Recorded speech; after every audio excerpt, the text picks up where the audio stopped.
So, Ali, perhaps you'd like to introduce yourself and say which hospital and country you come from. Well, yes, of course. My name is Ali Asmar. I'm working in the Department of Cardiology in a hospital, university hospital in Denmark called Odense Universitetshospital. Now, you told us since you've been here that there's been quite a revolution in Denmark in many fields, in political fields, but particularly in the medical field. And perhaps you just tell us a little bit about what's happened to internal medicine in Denmark. We are heading further away from internal medicine in Denmark, and we're actually trying to subspecialize internal medicine into the respective specialties. And it's been going on for several years, and the plan is to subspecialize further. So does this mean that, in fact, in a general hospital like the university hospital, there would be no more general internal medicine beds? Well,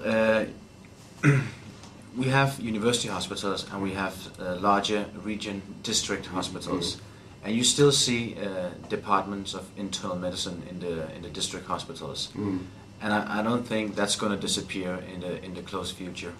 So we can't really avoid having these departments where you have several specialties of the internal medicine together, but I don't think a total department of internal medicine is difficult to find. So, I mean, in the sense that, do you think internal medicine as a discipline then is finished in Denmark, or is it something which is just going to be lost from the big teaching hospitals?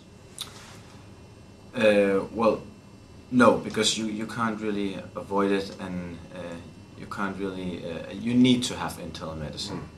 It's important for the patient. It's important for the cost benefit matter as well. I think so.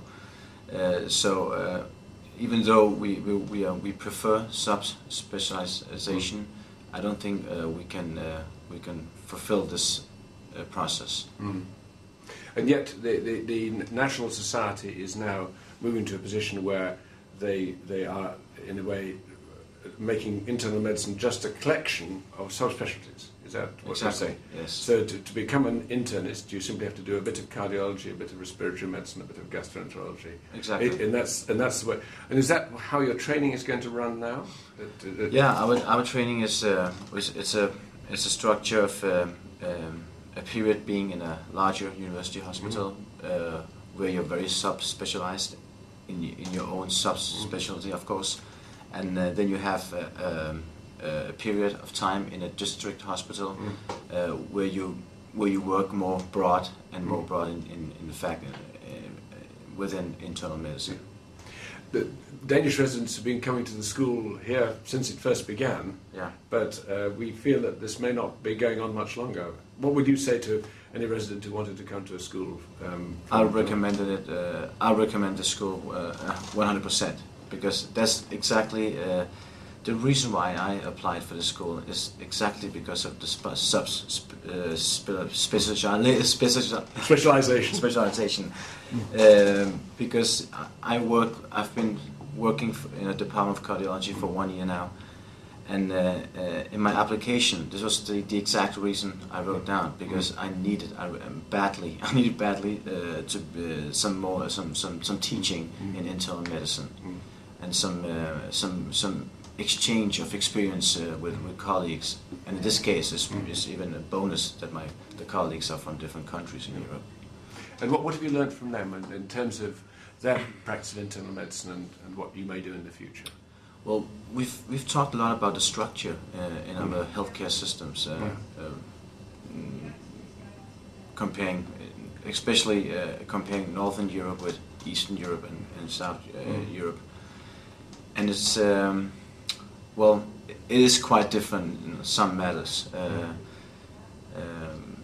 but I mean, the medical exchange has been very well, but at the end of the day, it's like we use the same treatments and we use the same procedures, and the patients are almost the same. So it's been much more. The difference has been concerning the structure of the healthcare system much more than the treatment. Yeah.